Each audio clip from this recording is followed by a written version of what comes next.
Hello everybody and welcome back to Britannia and another episode of our Strat Clut campaign. We open with some sad news here as our king has died in between this and the last episode on the AI's turn. So he died at the age of 61, our first king Rune, and replacing him we have a new general here, Nathan, who has a single command star, a single governance star, has a loyalty of 1, has some decent combat traits.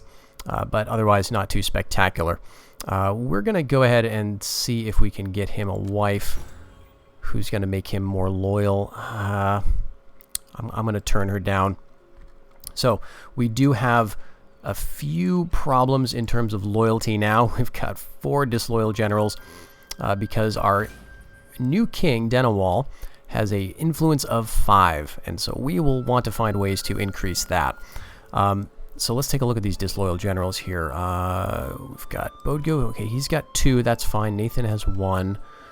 Guggen has 2. And Hewitt has 2. Okay, 2 I can live with. It's this 1 loyalty that I'm quite concerned about. The other issue is that we are losing money. We've got 5 food surplus, so at least that's positive.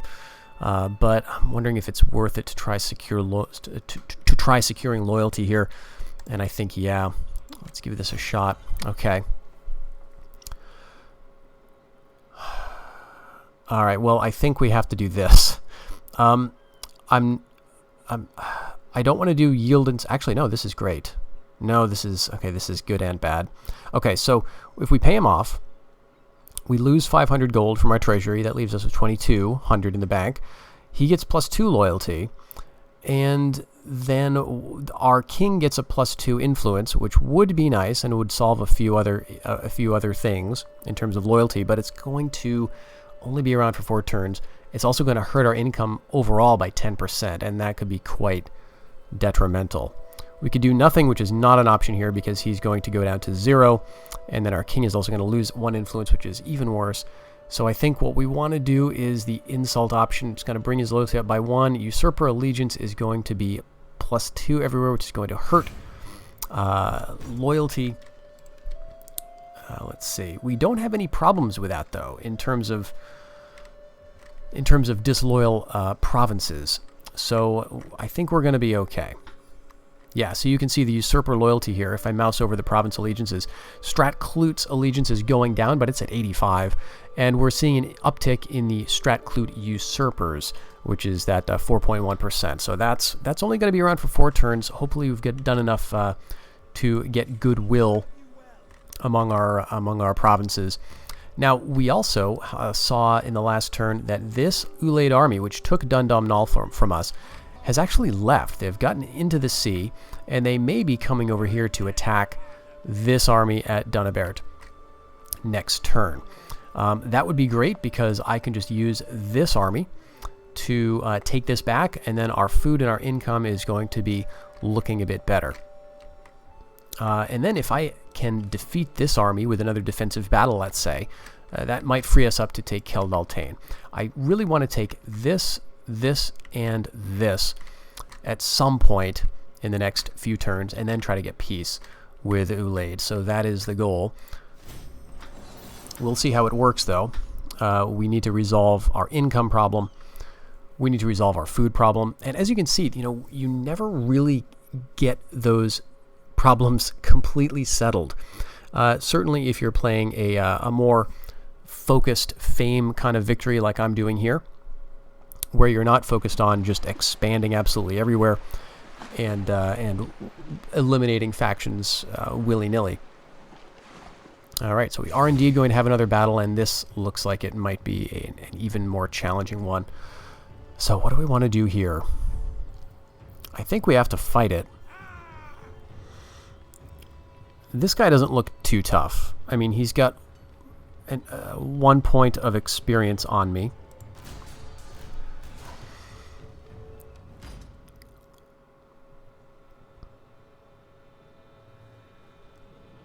And we've got 5 almost full units, or 4, of longbows. They've got more bows this time around. 3 units of cav, 2 dogs, which I don't think that's going to help them very much. So we'll do what we did last time. which is get all of our cavalry together and take out their general, take out their cav, and then wait for their army to approach and do the typical thing of setting up our lines and using our bows and hitting them in the flank and the rear with our cav. Hopefully that'll work out.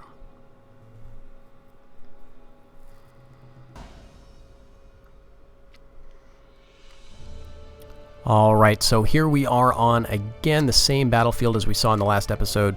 We're just going to get all of our cavalry together. And I expect that the enemy cav is going to be somewhere over there again. Get our spears right about here.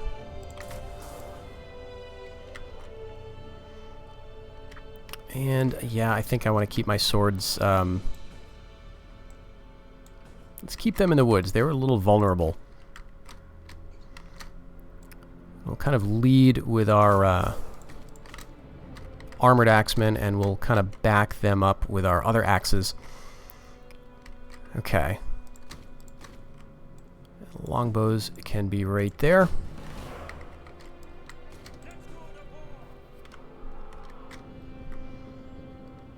So horse boys, airy horsemen, and a king in there somewhere.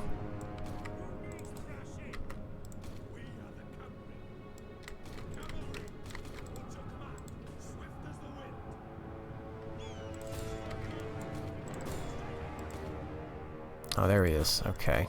Jeez.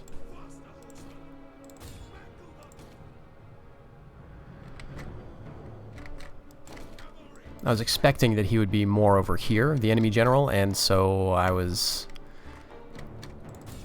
thinking we were going to be able to catch this guy a bit quicker. So this is not the best matchup. They are losing decisively. Alright, so I think we will be okay here. And we caught the horse boys, so that's also very good.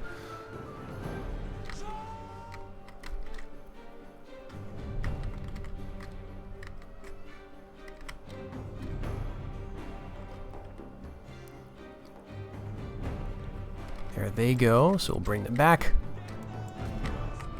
Alright, I just want to check.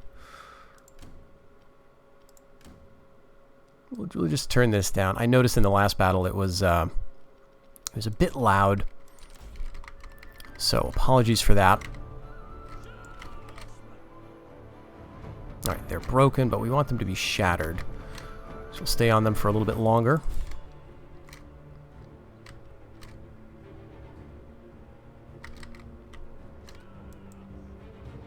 Okay, they're shattered now, so we'll come back.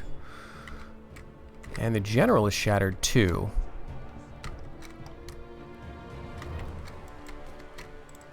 Did we kill him?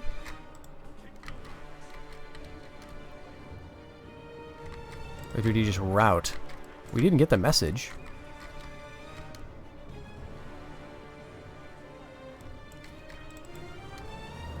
Now, I don't know if we don't kill the enemy general, but if he routs off the field, I don't know if that gives the morale debuff to the enemy. Well, that's unfortunate. I don't know what happened to him. Maybe we did kill him and we just didn't get the message. But at any rate, looks like all of their forces are setting up over here.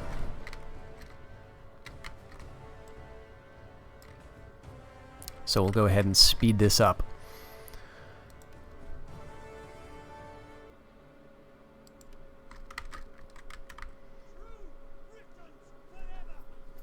Alright, so here they are approaching, and it looks like they're leading with some of their javelin men. We're just going to let our archers choose those targets for now. Actually, maybe we want to have a couple of them on the enemy bowmen. Okay, so the general is dead. The tooltip is telling some of these guys are shaken because the general is dead. Okay, well that's good. I guess we'll get our cav into wedge formation and we'll try to get some charges on their well, on whatever we can. I'd rather not charge spears.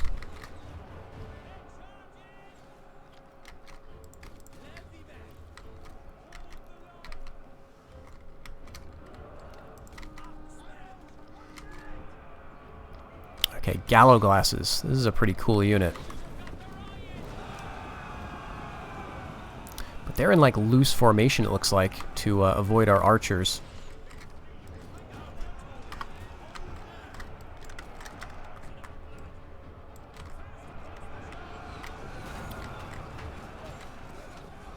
Going right into our Welsh armored axemen, so we'll bring our other axes around. And you know, I think we may go ahead and get our swordsmen up to support here.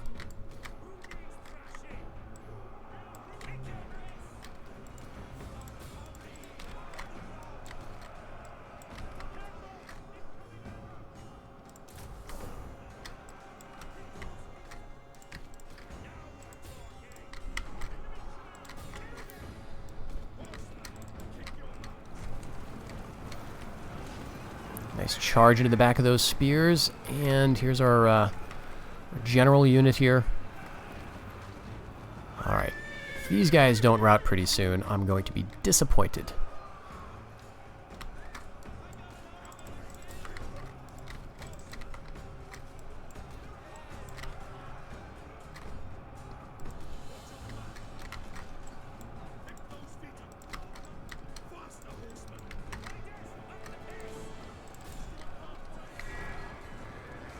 Raider, swordsmen, and wolfhounds. Okay. I mean, I can't imagine they're going to be sticking around. Alright, we'll hit these mailed Fianna in the back.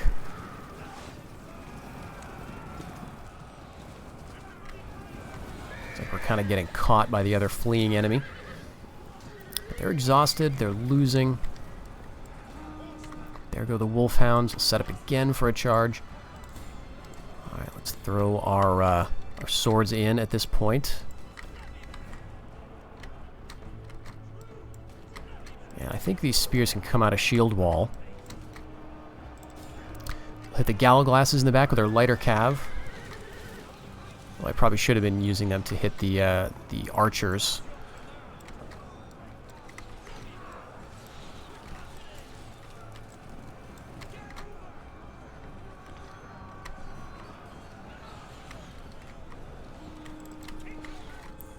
We'll do that with our general and the Ecolor.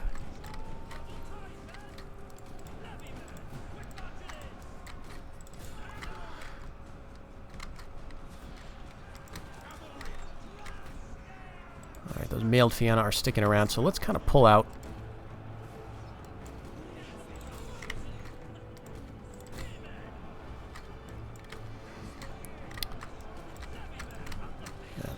Okay, it looks like they're getting close to routing here. There we go. Alright, so we'll clean this up, and I will see you back on the campaign map.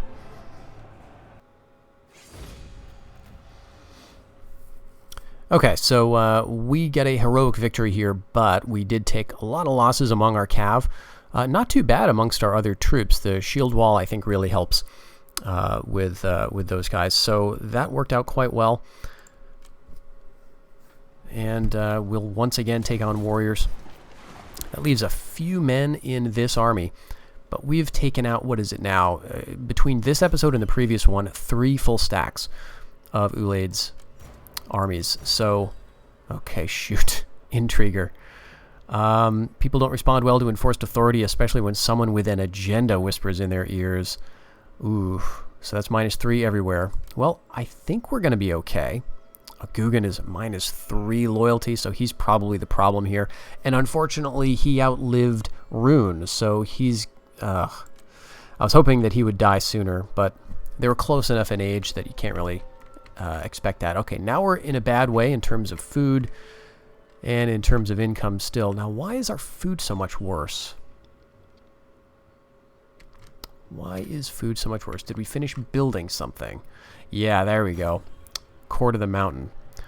So that's got a higher food production upkeep, and so that's going to hurt our food. But that's okay. We're going to resolve that this turn. All right, Divlin and Mirborg, and we've got the Bringers of Ragnarok trespassing right here. Now, we pieced out with these guys last turn.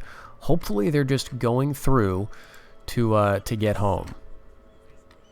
So what do we have here? Still 20 out of 20, and we're gonna get just about full very soon indeed. So I think it might be worthwhile to just disembark here, take out this stack. This is gonna be. I hope we'll have the movement points to get back.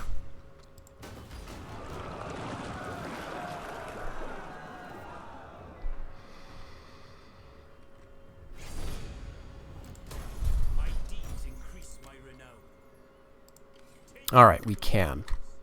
Now, the other thing we could do is kind of push forward here and take Latharna. That's a port. It's got some food, which would be nice. It's got a church for public order, but I don't know what's over here. And although we do have a pretty good 20 stack, I'm more concerned about losing this to maybe a sudden attack by Sudriar.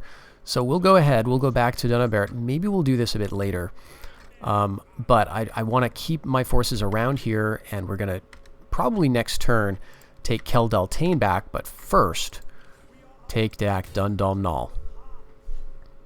We'll just occupy, and there we go. We got 74 food now. That was a very important settlement for us to take back, so I'm feeling great about that. Now, I mentioned in the last episode that this guy could not do any rallying. And that's because, indeed, he's got 0 command. Once he gets 1, he can do the rally ability. So I think that's what we're going to have to do with him. I think he gained, a skill point. So we're working up the Bard chain with him, which is actually, helping him to replenish. But we'll go ahead. He's the king now, so he needs to be able to rally the troops in battle. Oh, man, but that's not even going to register. Does he get some negatives to command? Oh, it's his stupid wife. Okay.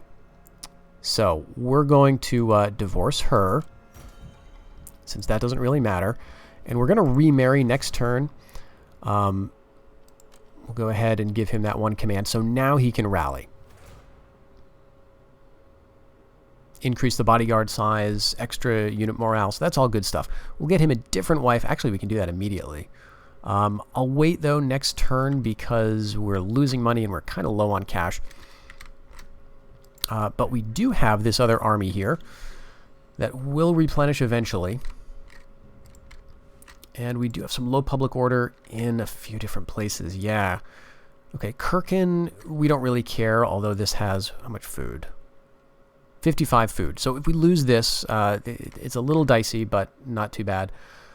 Ergoidal, what's that? That's probably this place, right? Yeah. This has -3. We only have a single settlement here, though. We would like to get done at, and so that's what I plan to do with this stack eventually. But for now, I guess that's okay. The one I'm more worried about is Berenice. And what happens to this if we don't tax it? Food goes down to 11. Public order goes down to just -1, but we're losing a lot more cash. Do we want to risk a rebellion here? We only have 2 settlements. It's Bebenberg itself with a pretty small garrison. And up here, if a rebel army emerges here, they could just take this at will. So I think we have to do the unfortunate thing and untax that. Are we doing any other building projects that would help our economy anywhere else? The answer is no. Well, we do have this. That's not going to hurt. It's not going to help too much. It's not going to help with income at all, actually. It's going to hurt public order. But we've got another turn or so, and then we're going to get back some food and some income here. So hopefully that'll help. Hopefully in a couple of turns, 6 turns, that public order is going to go away. Jeez. Okay, our faction leader's influence is growing. So hopefully we're going to get some advantages here. Our heroism is increasing as we take back some of our settlements. So that's good. We've only got a couple of turns that we can sustain the economy, though, at this level. So we are going to have to risk rebellion in a little while. Alright, be good, Sudrayar. Don't betray me. I have no quarrel with them. I don't want any of their settlements right now. Oh my gosh. Many of your free subjects have interpreted this increase in militarism as you tightening your grip on their lives, which has made them uneasy. So we're suffering another -3 public order. Oh my gosh. Or did the other one go away? It looks like the other one may have gone away. Okay, so it's not cumulative. So it's not like a -6. It's just that we're it's now, instead of lasting 6 more turns, it's lasting 11 more turns. So that's also not good. All right, Dungarth. General here. What do we want to do? You know, I think things are desperate enough that I want to go forager here, just to help a little bit with food. Does that make sense, though? We need you to be out doing quartermastery stuff. We need you to be out capturing things, like capturing Kel Daltain, for example. So how about this? All right, you don't really get anything. +1 and -1 to zeal means you're basically dead even. What if we put this back on taxes? Alright, suddenly that doesn't look so bad. -3 to public order. But we also bring this army in here. So we'll have a 20 stack in the area. They're going to get on boats, I think. Next turn, they're going to leave.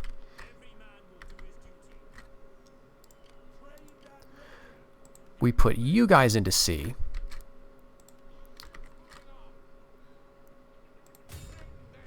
And in 1-2 turns, you take back Kel Daltain. That's a 12 stack. But hopefully they won't... We'll see what they do. I can take them out at sea with this 20 stack. Alright, so I think that's going to be the plan. We'll keep this full stack here in the area just to defend. We've got enough food. We're losing money, but not quite as much as we were before. We do have some public order problems in Berenice, but we just have to kind of live with it. Now, we could repair.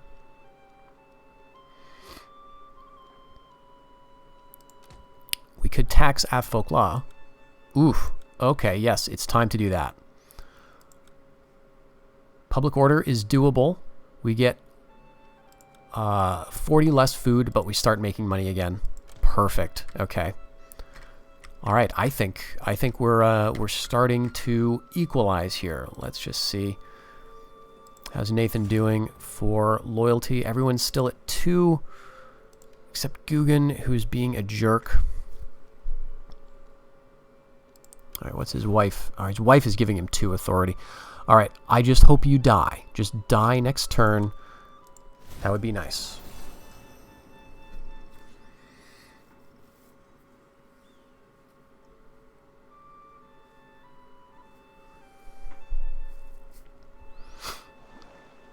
Okay, good. They're on boats. They're sailing away, hopefully.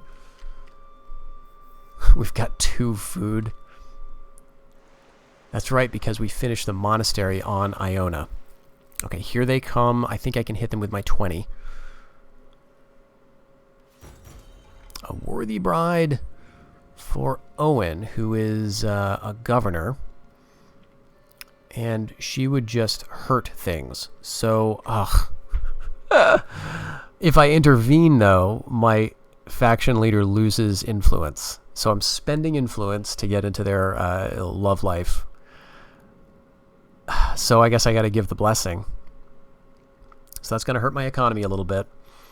Oh well. Okay, some decent traits there. We've got scholars' quarters developed, and we finished the large monastery on Iona. That's hurting us in terms of food, but it does mean that we now have another building slot here, and we could start going into some of these church income buildings.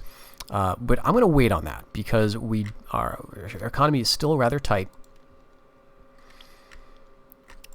So what skills do we want to have? Owen, who is the governor of Bjarnis, we got to give you something for public order, I think. Or we could go scribe, but his wife is working against that. We could go up to priest level again. That might be worth doing. He's got a high enough authority. He's already more influential than the ruler, though, so that's not going to make him any less loyal. But this is kind of insurance. He's already malicious. Faction allegiance is good, because let's see what that looks like. Strat Clut, yeah, it's only at 40% allegiance. We've got usurpers. We've got Northumbria, which still has a good chunk of allegiance. So the priest is going to help convert the population, so to speak. Let's see what we can research. All right, we've done enough sieges that now we could do siege techniques.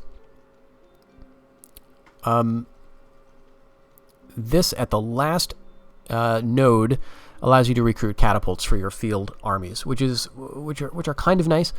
They're not as awesome as I was sort of expecting, but maybe I just am not familiar with them yet. Prior to that, you get sort of just better siege engines, which are like the rams, the towers, and I don't know how good those are. I don't know exactly what this does. Medium siege engines, how does that upgrade the ones I can already make? Not totally sure. This is nice, though. Ammunition during siege defense battles and siege attrition time. This is kind of good, but also has a public order penalty associated with it. So there's some interesting choices here, but I don't think this is a high priority right now. So let's see. We wanted to get this so that we could build scribes. That's probably what we're going to do in Iona. This is going to help our generals increase in experience, and then we can get church income from this node. So that's kind of attractive, but it has been a little while since we've done military. So I'm not sure that I need to do this one. We're kind of sticking with longbowmen as opposed to like the Welsh hunters or the javelin men. But it might be good to get our sort of offensive melee going. On the other hand, let's do this. Let's upgrade our cav. It's been a while since we've done that. That'll improve 2 of the cav units we are using. So I think that's what we're going to do. And let's just check our generals again. 2, 2, and Guggen's still at 1. If he drops down, we're just in trouble, because that could be an instant rebellion. Okay, so we've got to deal with this 12 stack, and I don't know if there's another. I don't think there's another navy, so I don't think, even if there's an army right here, I don't think they can get into the sea and go here within a single turn. So can I reach you? They're probably going to withdraw. If they withdraw this way, I'll try to corner them with my other armies. Yup.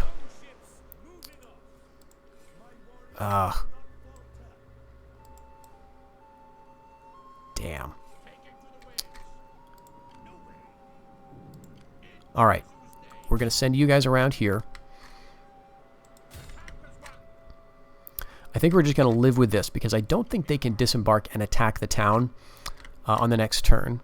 They could turn around and take Dunabert, but then I could just come and take it right back, because we're a 20 stack to their 12. So that would be okay. I think we'll go ahead and pass one more turn for this episode.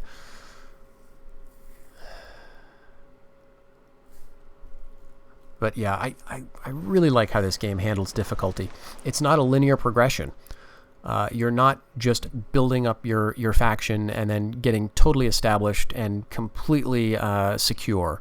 You're building up your faction and then having to live with consequences in terms of who you're attacking, what you're doing, where your armies are going, because you can't defend everything. And like this, we made a calculated risk. Oh, okay. Now I can just withdraw from this, and you're not going to be able to pursue me. But you are going to be able to pursue me if I take Kel Daltane. Shoot. Okay, so here we go. You know, what do we do now?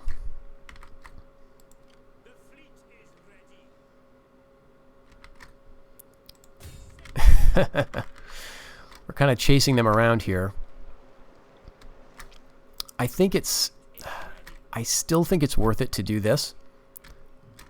If for no other reason than because if they take it, we'll be able to beat them and take it back. So that's what we're going to do. Next turn, they may very well take Keldaltaine from us, but we could get there in a turn as well and take out this army. Even if they do recruit 8 more units to get a full 20 stack, they're not going to be replenished, and I feel pretty confident that we could deal with them with this army. So I think that's where it's going to end up, folks. We're going to take out Keldaltaine in the next episode. That's the plan anyway. And we'll see what else we can do in terms of getting our realm back in order after the economic slump and the war with Ulaid. We're also going to have to grab Dunat. I really want to take this to kind of help secure the west, but we'll see what that brings in the next episode. Thank you very much for joining, and until the next one, take care.